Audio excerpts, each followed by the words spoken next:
السلام علیکم، فخر نیوز کے ساتھ میں ہوں سعدیہ بطول۔ سب سے پہلے شامل کریں گے آج کی اہم خبریں۔ گوجرانوالہ میں پاکستان ڈینٹل ایسوسی ایشن پنجاب کی حلف برداری کی پروکار تقریب۔ چکوال سے ابو شامی کی رپورٹ۔ پاکستان ڈینٹل ایسوسی ایشن PDA پنجاب کے تمام برانچز کی حلف برداری کی تقریب بروز منگل گوجرانوالہ میں منعقد ہوئی، جس میں پنجاب بھر سے ڈینٹل سرجنز نے شرکت کی۔ اس تقریب کا اہتمام پاکستان ڈینٹل ایسوسی ایشن گوجرانوالہ نے کیا۔ تقریب کا آغاز تلاوت قرآن پاک سے ہوا، جس کا شرف ڈاکٹر علی چراغ نے حاصل کیا۔ تقریب کی میزبانی پاکستان ڈینٹل ایسوسی ایشن گوجرانوالہ کے صدر ڈاکٹر اظہر قیوم گوندل نے کی اور general secretary PDA Punjab doctor Naseem Mansha Goraya نے اسٹیج سیکرٹری کے فرائض ادا کیے۔ اس تقریب میں ملتان، شیخوپورہ، سیالکوٹ، چکوال، سرگودا، گجرات، لاہور اور دیگر علاقوں سے بھی ڈاکٹرز نے بھرپور شرکت کی۔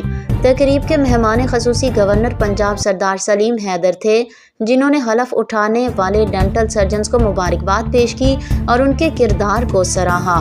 انہوں نے اپنے خطاب میں کہا کہ ڈینٹل سرجن مسیحا ہوتے ہیں جو دکھی انسانیت کی خدمت میں پیش رہتے ہیں۔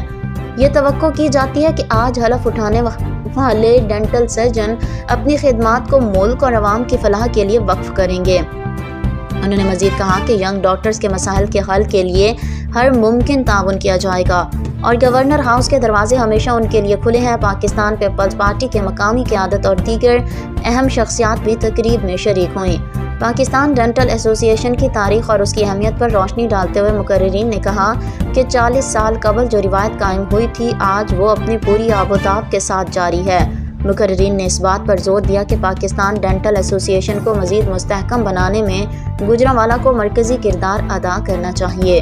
مرکزی صدر ڈاکٹر خورشید احمد نے اپنی تقریر میں پاکستان ڈینٹل ایسوسی ایشن کی ترقی اور ڈینٹل سرجنز کے مسائل کے حل کے لیے اپنے عزم کا اظہار کیا۔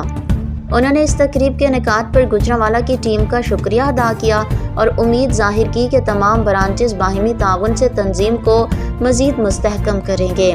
پاکستان ڈینٹل ایسوسی ایشن چکوال کے صدر ڈاکٹر احتشام نصیر نے اپنے خطاب میں کہا کہ ہیلتھ کیئر کمیشن کے ساتھ جو ڈسکشن کی گئی ہے اس پر ہمیں مل کر کام کرنا چاہیے اور ان کے کرائیٹیریا کو پاکستان سٹینڈرڈز اور SOPs کے مطابق ریوائز کرنا چاہیے تاکہ پاکستان میں کام کرنے کے لیے وہ ممکن ہو۔ انہوں نے مزید کہا کہ پاکستان ڈینٹل ایسوسی ایشن کو اتنا مضبوط بنانا چاہیے کہ اس کی اپنی شناخت ہو اور ہمیں بڑی تنظیموں کی طرح باہمی تعاون کے ساتھ کام کرنا چاہیے۔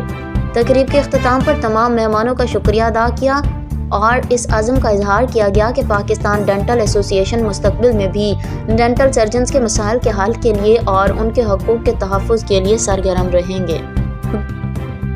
مزید خبروں اور اپڈیٹس کے لیے دیکھتے رہیے فخر نیوز HD۔